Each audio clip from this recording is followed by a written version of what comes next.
ou même aujourd'hui, pour la première fois, je vais parler sur le dossier Eli Pada pour que le débat soit clos. J'aimerais qu'on puisse l'enregistrer. Eli Pada a fait la prison avec Camille Makosso. Makosso, pardon, il faut garder, pardon. Garde un peu. Non. C'est trop tôt. C'est trop tôt. Pardon, laisse-le parler, mon vieux. Laisse-le parler, s'il vous plaît. Il est venu pour ça. C'est les jokers. Et il faut que les jokers, là, je puisse couper ça. C'est de ça qu'il s'agit. Vous vous avez jamais posé la question pourquoi ce sont les souris qui demandaient seulement où se trouve Eli Pada. Vous n'avez jamais posé la question. Eli Pada a fait la maca avec moi, Camille Makosso. Il a fait la prison. Son délit, c'est ça, je vais garder pour le moment. Et Eli Pada et moi, nous sommes sortis quand la maca a été cassée. Donc, moi, j'étais un évadé de prison. Eli Pada était aussi un évadé de prison. Donc, en temps normal, on doit nous répondre pour nous ramener en prison. Si on me convoque dans un commissariat proche et qu'on me pose la question dans mon PV, monsieur, avez-vous fait la prison qui est le BABA des PV? Je dois dire la vérité, oui. Quand? Exactement. Et quand est-ce que vous êtes sorti? C'est pour ne pas répondre à cette question-là que Eli Pada a fui. Les gens, j'ai l'impression que les gens... Quelqu'un disparaît, la première des choses, c'est sa famille qui porte plainte.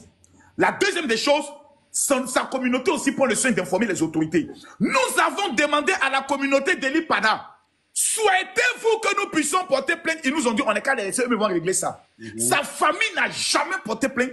Sa famille n'a jamais fait. Quelqu'un qui perd son enfant. Mais tous les jours, il doit être sur les médias pour dire vraiment, nous demandons aux autorités de nous aider à retrouver notre parent. Tous les jours, est-ce que vous voyez ça? Jamais. Il y a un pasteur qui est un prophète qui fait ce programme au niveau de la BAE. Écoutez bien ce que je vous dis. Hein. BAE là, il y a un prophète qui organise ce programme à la BAE. BAE, stade BAE là. Il y a un espace où il organise ce programme de prière à l'intérieur. C'est un soroïste. Okay. Moi, Camille Makosso, il me l'a dit.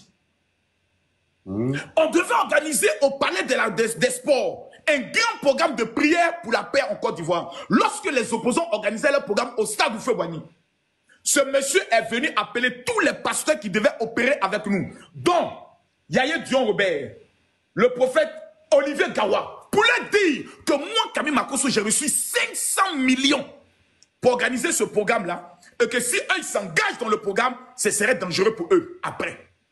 Il faisait la mission. C'est lui-là qui a recruté Eli Pada. Pour qu'Eli Pada commence à donner des révélations que Soro Diom va être président de la République un jour. Ce que j'ai dit là, et qui va être gardé.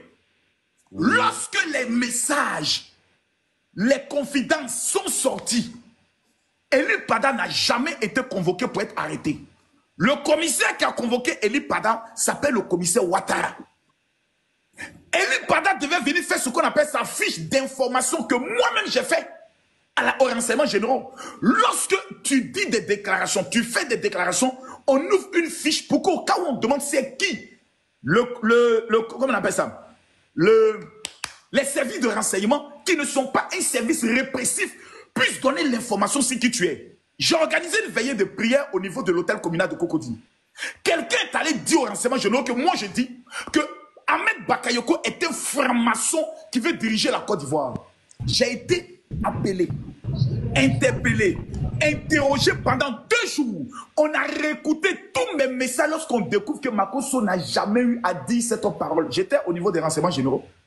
Leur rôle là, c'est pas de terminer en prison, c'est de vérifier ton identité, qui tu es, ce que tu es, est-ce que tu es dans la légalité. Mais pour ne pas répondre à cette question, Eli Pada a fui. Qui est le père spirituel d'Eli Pada? C'est un homme de Dieu qui est sorti sur les réseaux pour confirmer que Eli Pada actuellement est au Ghana qui sont en train de faire ses procédures pour entrer en Europe.